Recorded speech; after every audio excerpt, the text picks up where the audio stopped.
Sa hinaba-haba man ng hanapan, sa simbahan pa rin ang tuloy. Ang tinaguriang missing bride na si Shera De Juan, ikakasal pa rin sa kanyang fiancé na si Mark R.J. Reyes. Inaayos na raw nila ang schedule ng kasal. Sa ngayon, priority muna ang kalusugan ni Shera. Handa raw maghintay si Mark hanggang okay na ang lahat. Hiling ni Mark sa publiko, bigyan sana sila ng privacy.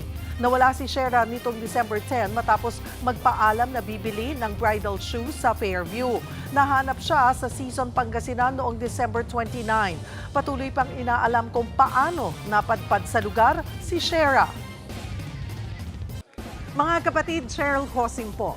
Maging maalam at may pakialam sa mga napapanahong issue at headlines. Mag-follow at mag-subscribe na sa social media pages ng News 5.